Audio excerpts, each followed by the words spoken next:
Howdy folks, welcome to the Daily Coin. My name is Rory and today is Sunday, September the 24th, 2017, and I have the very distinct honor and great pleasure of welcoming back to the show the president and main man over at First Mining Finance Corporation, Mr. Patrick Donnelly, and he has been a geologist for almost 20 years, and he's worked a lot in Canada, Western and Northern Canada, and he has been a mining analyst and he was also served as vice president of corporate development for an emerging copper development company with assets in Southern Africa. And he has a very extensive resume, but he's primarily a rock hound and a mining analyst. And First Mining Finance you can find on the Toronto Stock Exchange under the symbol FF, and on the OTC market under the symbols FFMGF, and the Frankfurt Exchange under the symbol FMG. Patrick, welcome back. Thanks for having me on, Rory. It's great to see you again. Well, I'm glad that you're here. You've got a new project that we're going to be talking about, and we've got a whole lot of ground to cover, so we're just going to jump in. Did I read that right? 19.5 million ounces of silver and 3.1 million ounces of gold? Well, the total amount of gold is about 5.5 million ounces. 5.5, okay. And the amount of gold being recovered is around 3.5 million total, or an average of about 300,000 ounces a year of gold, and I believe it was 1.6 million ounces of silver per year. So that's a big mine. That's a world-class project. Yes. And not only that, it's economic. Like, there's other projects out there that have the same scale or bigger, and they don't make money. This thing makes money, and not only that, it makes a lot of money. So that's good. So I'm very happy with it. We knew that when we first. When we're first looking at this asset, we thought, wow, this is a great project. If we can get this asset, it'll easily be our flagship. And it's going to, we're going to do well with this asset. And most importantly, our shareholders are going to do well with it. Well, like I said, I had a chance to go over just briefly because all of this has happened, within the past couple of hours for me. And I still got the website to run. I've got my family and everything, just like you. So I know how it is. I know how it is. And it's like, okay, I'm going over all these numbers, and it's like, oh my goodness, this is huge. Yeah. But we're going to get more into that in just a minute, Patrick. But I wanted to ask you about what's going on with all of these news items that have been coming out recently. I mean, we've had at least five different news items, about one a week for the past 6 to 8 weeks, discussing in some form or fashion physical gold, the price of gold, gold in Fort Knox being safe, and all of this news has been U.S. Based mainstream media outlets. Wall Street Journal, Terry Duffy from CME, but yesterday that changed.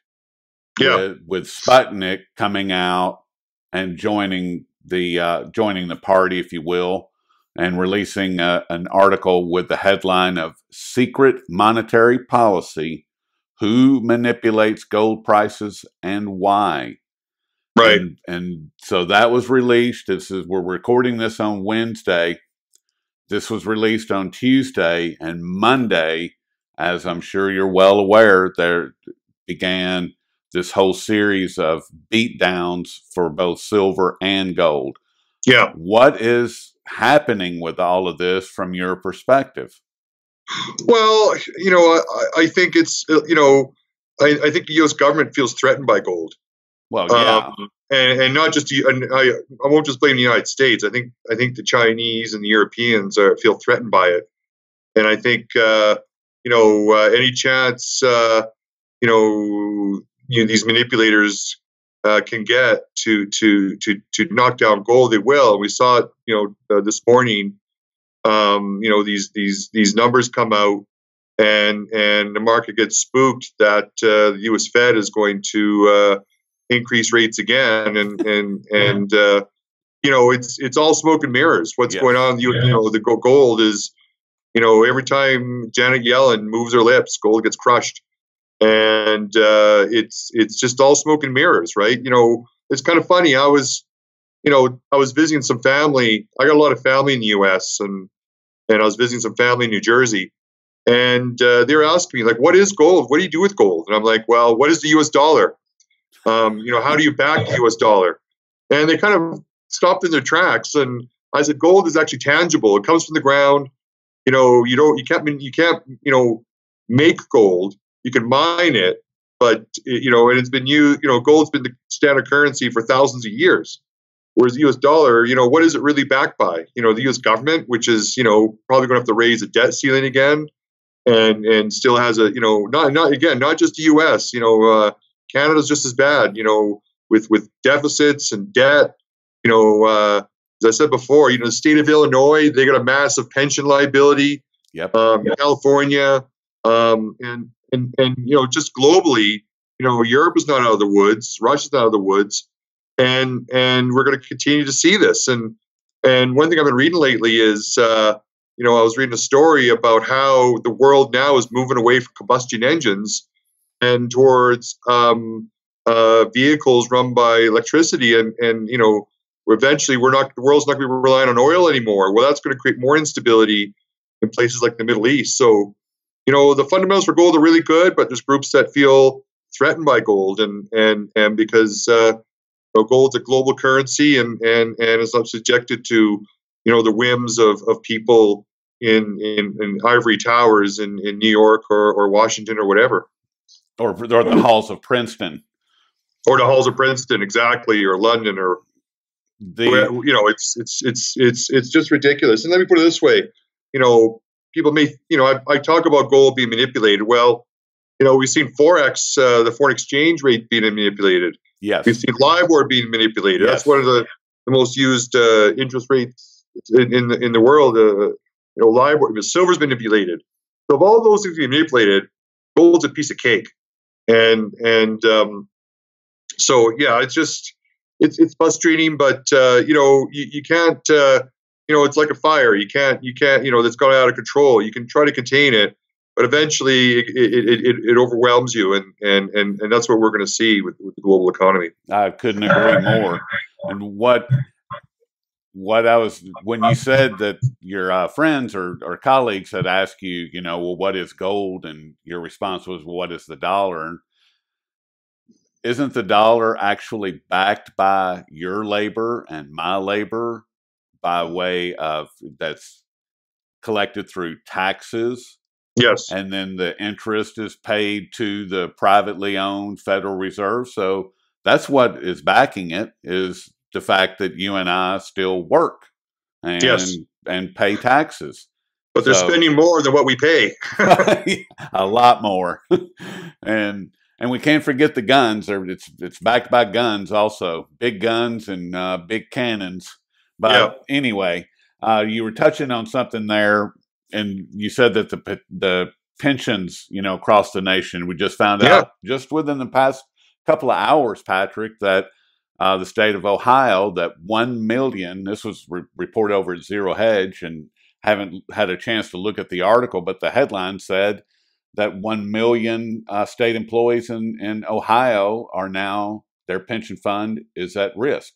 Oh my God. I'm not sure what the depth is. Like I said, I haven't had a chance to dig into it yet. But I can take a guess. It's in the billions. That would be my guess as well. It's definitely in the billions. If right now, if they're as lucky as the Teamsters were a couple of years ago and get 60 cents on the dollar, then that would be a great day for them. But that's true.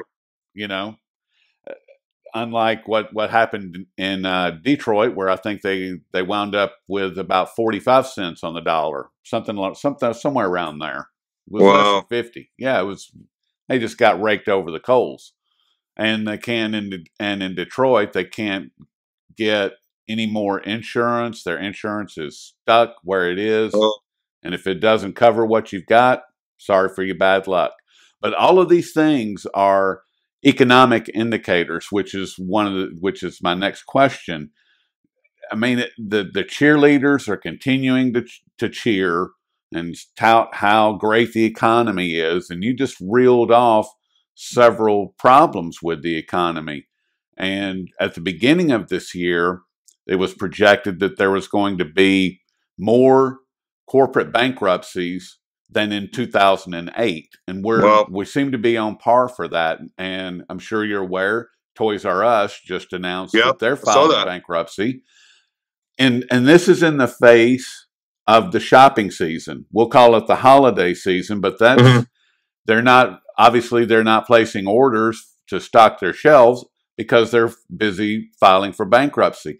And what does the economy, Patrick, you're in Colorado, and what does the economy look like outside of your window? What do you see happening with the business community? Yeah. What do you see happening with the business community, the housing market, and just to people in general, the people that you interact with? What's going on the ground that you can attest to? Well, one thing I do know is, like everywhere else, the housing market is getting frothy again. And, when you start seeing that happen, you start seeing the lenders get, more aggressive. And you know what happens if the housing market gets overheated and it has a correction? The results are cataclysmic. And I know Denver's been booming with the housing market, but one thing I noticed with Denver is I don't see a lot of skyscrapers or office buildings or anything here. So you wonder, there's lots of people here. They're building houses and condos everywhere, but what's underpinning the economy, and what kind of jobs these people have? You're seeing, Right. Across the U.S., wages are stagnant; they're going lower. The rich are getting richer, but the average Joe isn't. And so, if you're seeing housing and everybody wants a home, and you're seeing housing prices go up, and yet people's wages are going sideways. At some point, that's going to hit a head. So, I read an article in The Economist a couple months ago about this. That the warning signs are coming up again for a housing crisis in the United States, and certainly in Canada, where I'm from. Housing prices are very, very high, and at some point there could be some serious danger. Yeah, what's going on in Canada with the housing market up there is it's out of control. Oh, Vancouver, it's just nuts. Yes, yeah. I mean that's. Whew, I'm glad I'm not there. I mean, as bad as it's with all the issues that we're having here, I'm glad I'm not in Vancouver. That's for sure, because that's a disaster going on. Yeah. It probably hasn't come to the absolute surface at this point, but it's well on its way. And what you described, what's going on in where you're at, is the exact same thing happening here. I'm in Nashville, and the economy, we've got all these skyscrapers that have gone up recently, a lot of condos, can't hardly find a house anywhere. The inventory is almost non-existent for some people to buy homes. However, the question that I continually ask is, what is supporting all of this? Where are the jobs? What jobs are these people getting that's going to support a $2,000, $2,500, $3,000 a month rent or mortgage, which is about where they're at? And it's like, wow, how can you do that? Because if you've got, say, even a $1,500 a month, that you need to be producing somewhere $4,000 or more a month just to sustain that. I mean, I don't see a lot of $50,000 a year jobs, swinging from the trees around here. Yeah. So I mean, and you layer on top of that the fact that the Fed is increasing interest rates, so mortgages are going to go higher, and it's just going to feed, and people, and if mortgages go higher, it's going to push the U.S. economy underwater. It's going to push up the U.S. dollar, and and so the U.S. exports are in trouble. I think the U.S. economy is still quite fragile, but but yet the Fed doesn't seem to think so, and it's a ticking time bomb. But it's interesting, Nashville. Yeah, Nashville. I think of Nashville. I think of Music City. I've never been there, but yeah, and this is across the United States, in any major city, and in Canada. Toronto and Vancouver in particular, even Montreal now, housing prices are going up. Montreal has always been depressed. The only place in Canada is not depressed is Calgary because it's an oil town.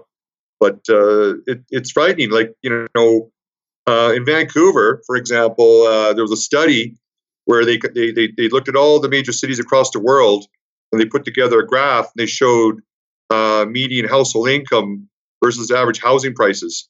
And the average house price in Vancouver is like $1.5 million. Wow. And median family income is around, almost 70 grand in Vancouver. And yet in Vancouver has, in Canada has the highest housing prices. But in terms of average income, it's kind of in the middle. But they show other cities like San Francisco where, housing prices are high there, but the median income is substantially higher than what you see in Vancouver. Because of, there's the economy there is very strong because of the tech industry. Yes. Whereas Vancouver doesn't have that. Matter of fact, Vancouver is the largest city in North America that doesn't have a Fortune 500 company based there. Because it doesn't. The Vancouver economy is basically tourism, a little bit of shipping, and the traditional economies like mining and forestry are not there anymore. So it just boggles the mind how people are able to buy homes there. And like I said, Vancouver, Nashville, Denver, you name it, it's going to catch up. Yep, it's on its way. Not to mention, you got a couple of hurricanes that are going to, do a lot of damage to the economy and stress out the U.S. government even more, and insurance companies and all that stuff. It just doesn't end. Sorry, Rory. No, that's fine. No, that's exactly what you're spot on with that. What Harvey and Irma and potentially Maria, Jose, all of these hurricanes that are descending on the shores of our country. It's I don't know. I know gas has gone up here about 25 cents in the last couple of weeks, 25 cents a gallon. So that's just the very front edge of it, if you will. And we're 1,000 miles removed from both Houston and South Florida. So, but all of these things, from my perspective, make me want to buy or not buy, want to acquire more gold and silver, period. Yes. And James Turk gave me the best definition of what gold does. And that is that it acts like a thermometer for the economy. And you can't, if the price is suppressed for gold, then you can't get a read on it, which is the reason for the price suppression scheme that's been going on for decades. I mean, if it were allowed to run free, then I think that we would see multi-$1,000 an ounce gold. I really do. Sure. I think that with all the geopolitical issues, everything that we've just been discussing as far as the economy is concerned, and gold, and we kicked this off. We touched on what's going on with First Mining Finance, and you guys had a press release on Wednesday the 21st about this new project that you guys have, the Springpole Gold Project. Yes. And if you would, Patrick, give us some of the details, because what I saw, man, that is a project, a real one. Yeah, and it's not. I mean, the key thing is, it doesn't need $2,000 gold. Let me put it this way: Springpole, it would make money at $1,000 gold. It would make money at $1,200 gold. Not only that, it's one of the largest gold deposits in North America. It's got 5.5 million ounces, and we designed it to maximize the net present value of this asset. The value of this asset, is over $700 million US. That's after tax. Wow. That's after tax. And it's going to produce an average of 300,000 ounces a year at a cash cost of just over $600 an ounce US. And here we are. So if we're at $1,300, that's a $700 margin. So it's got an IRR of 26%. Most mining projects nowadays have an IRR of 15%. The major mining companies, the global mining companies, look for projects that have at least a 15% after tax IRR, and we have 26%. So this project smokes. Yes. And as I said before, obviously I'm bullish on gold, but I think what people don't realize is, we went through a really weak period for the last 5 years, and and I've worked for a number of these gold mining companies. As you're well aware, my background originally, I used to be a geologist, and I've worked for some of the largest mining companies in the world. And when things get tough, mining companies stop looking for gold, and they just focus on cash flow. You can ask Keith Neumeyer with First Majestic. When things got tough, they had to cut down to the bone. And so what's happened now is these mining companies are running out of gold, and there's been no new discoveries in a long time, in years, at least 10 years. So that's where Springpole fits in. Like, it's a large world-class asset. 300,000 ounces a year is a lot of gold. It's going to attract some of the largest mining companies in the world. I can't say enough of it. And like I said, the economics are very strong. And just to qualify that, this study was done by an independent engineering firm, SRK, which is a global international engineering company. So they did a study and they signed off on it, and so we're ecstatic, and we knew this project when we bought it was going to be a special project, and so far this study proves that. So we're going to move ahead. We're going to start the permitting. We're going to move it to the next step, to a pre-feasibility study, and get more confidence on these numbers, and continue to generate internal value for this asset. Yeah, I'm sorry to interrupt, but no worries. I'm really excited about the silver part of this project, because there's a huge silver vein associated with this, and it's like, I think you were saying 1.6 million ounces a year. I mean, that's a lot. It's got a good silver kicker. It's got a very nice silver kicker. So it all comes together. So yeah, absolutely, it's nice to have a couple of metals in there, and I know I like silver a lot, and I think we're going to see a real crunch on silver. And so that's the nice thing about Springpole. You got that leverage to silver.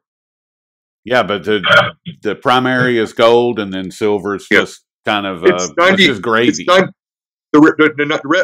of the revenues are gold, and 10% of the revenues will be silver. Wow, that is amazing. But it's a big gold project. Yes, it is. And mentioned the geopolitical issues, and we've got, as I'm sure you're well aware, we have geopolitical issues in states. And all this sanction nonsense that we're hearing about, the endless unconstitutional wars, and then the fact that we recently learned, China is going to have to replace a significant portion of their stockpiled iron ore and other commodities. And while they're in the middle, while China's in the middle of building out the largest infrastructure project in human history. I mean, this should be like the resource sector should just be going nuts over all of this. I mean, the Belt and Road Initiative, which is projected to be 11 times the size of the Marshall Plan, you combine that with the fact that China's having to replace stockpiles that they had already acquired for this project. Yep. And now, I mean, it seems like, I guess you guys have people currently beating down your door trying to find mines, or is that not happening? Well, you know what? I was just at a conference up in Beaver Creek, Colorado, and it's a gold conference, and some of the largest mining companies in the world were there. And I had 6 or 7 meetings with them, and I didn't ask for these meetings. I didn't solicit them or anything. They called me, and they're looking hard. And because they know, they've all told me, in the next couple of years, not 10 years, not 20 years, like next couple of years, right, they're going to have big production shortfulls. They're not replacing the amount of ounces of gold being depleted. Listen, look what's happening in copper right now. Copper, right. Copper's done very well, and I've been saying for a long time, people have been laughing at me. I've been saying we're going to see $3 copper. No, not only are we going to see $3 copper, we're going to see $4 copper. Why? There's not enough copper in the world. We're depleting all the copper resources. We're depleting, all our zinc resources. That's why zinc's doing well. Right. And we're doing the same thing with silver, and we're definitely seeing the same thing with gold. And people, everyone, and usually, and the problem is, it's hard to put your finger on when exactly it's going to be, but it's not going to be 5 years, it's not going to be 10 years. It's going to be the next couple of years. And like I said, the major mining companies, they're looking. And the other thing that's come up now, why I really like Springpole a lot. Springpole's in Canada. Canada's a democracy. Canada works, and we're seeing all kinds of problems now with other companies that are in places like Tanzania. Acacia, which is one of the world's largest gold companies, was spun out of Barrick a couple of years ago. The Tanzanian government's trying to steal it. They're trying to steal the asset. Wow. Guatemala with Tahoe, they shut them down. El Dorado was trying to build a mine in Greece, and the Greek government shut them down. And there's a big protest today by the potential workers of these mines, because the Greeks can't get their act together, because they could generate jobs. And you're seeing this everywhere. It's getting even harder to mine everywhere. And yet, Springpole's in Ontario, in Canada, probably one of the most stable and supportive mining jurisdictions in the world. And so I'm so glad we're in Ontario, and I'm so glad we got this world-class asset. And the major mining companies, they're getting tired of this now. They don't want to go to places like Guatemala. They don't want to go to Colombia. They don't want to go to Africa. And I know Africa very well. I spent a number of years working in Africa. I love the place. And I have high expectations for Africa. Right now, politically, it's very difficult. The Philippines is difficult. And I hate to say it, some parts of the United States are difficult. But so, like I said, we got the right project, the right place, the right time. And and at some point, the majors are going to, put something in front of us that's going to be very intriguing. They're going to have to. I mean, because like you said, they're running out. There hasn't been, with the price suppression that we've gone through for the past 5+ years. There's not been any new mines coming online. Everything has been there's been, as you are well aware, because First Mining Finance has helped a lot of these companies that were mothballed or put in slowdown or shut down. And so where's it going to come from? It's got to come from somewhere. Like you said a minute ago, you can't print gold. You can't print silver or zinc or copper or iron ore or any of these other commodities that are absolutely essential to our world functioning at the level that it's currently functioning. And if we're going to keep progressing as a people, then we're gonna need those materials in order to do that. Period. I mean, we can't do it without them. So they got to come from somewhere. I mean, absolutely. Somebody got to dig them out of the ground. It's not going to grow on trees, right? It's got to come from somewhere. And like I said, this 5-year bear market we went through, killed all exploration and development, and now it's going to catch up. And that's how mining works. It goes to these bull and bear markets, and the bear market leads to a bull market because we end up with these critical shortages. And the other thing, Rory, I should mention is, not only we're not replacing our resources, but the projects that are out there now, they're lower grade, they're deeper, they're more, like I said before, unstable jurisdictions. They have more technical challenges, metallurgy, in all community relations, all kinds of stuff. So it's so when it goes, it's going to really go. And like I said, that's why Springpole, it runs it. It's got the grade. It makes money even $1,000 gold. It's highly economic. It's in the right jurisdiction.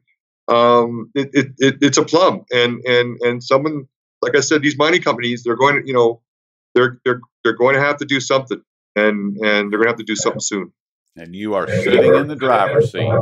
Absolutely. Which is the great place to be. And our shareholders are in a great position. Yes. Which that's what it's all about.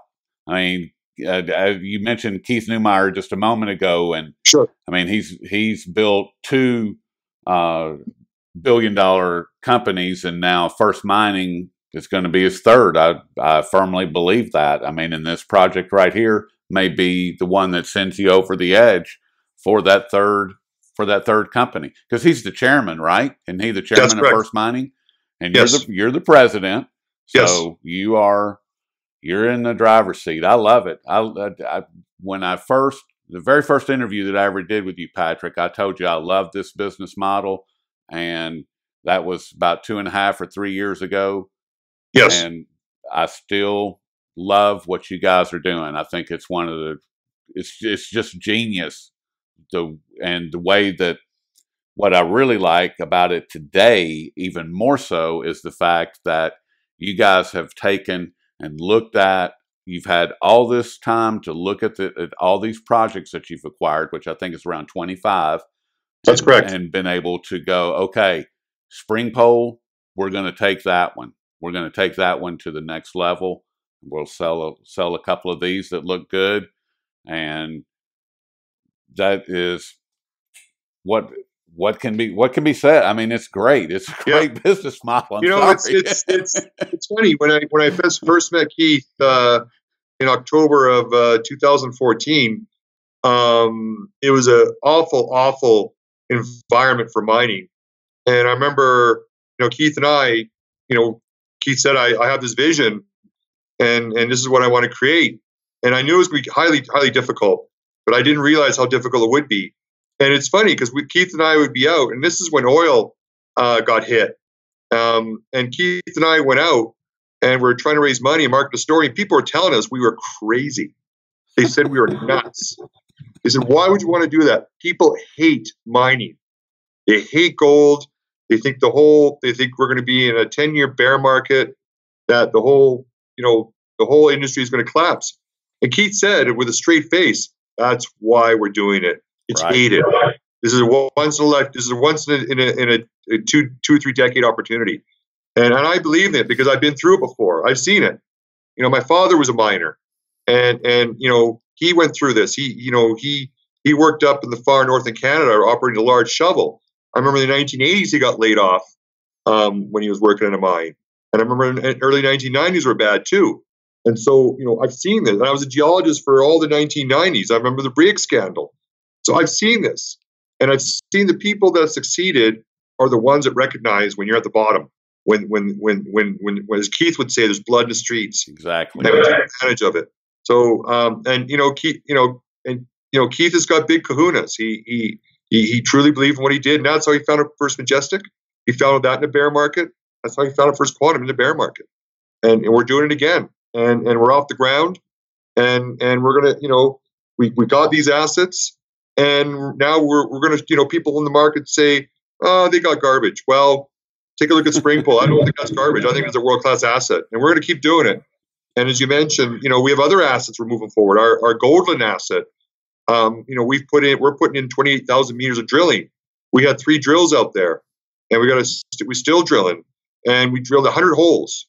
87 out of 100 holes had significant intervals of mineralization. Wow. Not like specks of gold. Like, some of these holes had, a couple hundred meters of 1 to 2 grams near surface. And so we'll keep moving it. We're not afraid to put our money where our mouth is. And I'm getting lots of phone calls on Goldland. I'm getting a lot of them. And again, it's in Ontario, very good community support. And it's going to be the gift that keeps on giving. And then once we'll do Springpole, Goldland, Cameron, Hope Brook, Pickle Crow, we'll keep advancing them and generate internal value. And like I said, there's a lot of interest, and at some point the shareholders will be highly rewarded.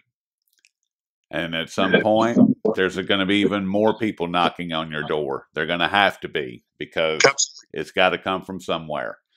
But Patrick, I'm not going to take up any more of your time. It's just been a great conversation, and I'm talking to you. You're great. You're very insightful. So I enjoy having these very high level, these very stimulating discussions with you. Well, thank you. That the feeling is mutual. And we've been speaking with Patrick Donnelly, and he is the president of First Mining Finance. And you can find them listed on the Toronto Ventures Exchange under the symbol FF. No. We're not in a venture anymore. We graduated. We're on the Toronto Stock Exchange now. Oh, we're on Canada. My mistake. We just got on. No worries. We're on the TSX. We're on the main exchange, and hopefully one day we'll be in New York. That's their next goal. Well, all right, but the symbol is still FF. Correct. On the Toronto Stock Exchange, and and in America on the OTC market, it's FFMGF, and in Frankfurt at the Frankfurt Exchange, it's FMG. And Patrick, once again, really appreciate all your time, all your insight, and look forward to speaking with you in the not too distant future. Okay, anytime. Thanks a lot.